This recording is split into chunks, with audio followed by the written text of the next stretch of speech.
লাচেন বলতে পারেন এটি একটি শৈল শহর। এই যে পাহাড়ের উপরে আপনারা দেখতে পাচ্ছেন বরফ জমে রয়েছে। এই শহরটা তুষারাবৃত বছরের অধিক সময় থেকে থাকে।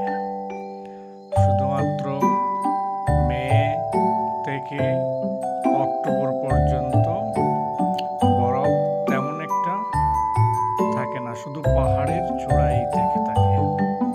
এটাকে শৈল শহর বললেও ভুল হবে না, কেননা বছরের বেশিরভাগ সময় বরফ আবৃত থাকে, তুষার পড়তে থাকে। শীতের সমস্ত সময়টা শরৎকাল থেকে শুরু হয়ে খুব নয়নাভিরাম দৃশ্য হয়ে থাকে। এই যে দেখছেন, এটা পাহাড়ের নিচে একটা আর্মি ক্যাম্প, আর চারিদিকে পাহাড় ঘেরা।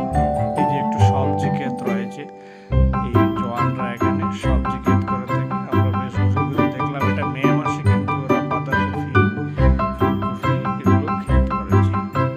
এই যে হোটেল, এই যে সামনে যে দেখছেন গাড়িটা থামানো, এটাই হচ্ছে আমাদের হোটেল। এখানেই ছিলাম। এখান থেকে খুব সুন্দর এই পাহাড়ের দৃশ্যগুলো দেখা যায়। চারিদিকে পাহাড়, শুধু পাহাড় এবং মেঘে ঢাকা। খুব আমরা যে সময়টাতে গিয়েছিলাম মে মাসে, খুব সবুজ ছিল চারদিকে, সবুজ সবুজ পাহাড়গুলো, শুধু মেঘে ঢাকা থাকে।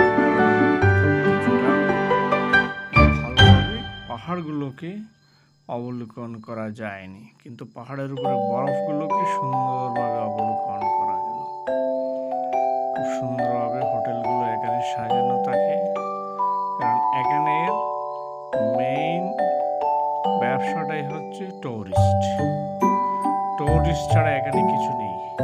একদম ছোট্ট শহর, ধরে নিতে পারেন এখানে প্রতিটা বাড়ি হচ্ছে লজ কিংবা হোটেল।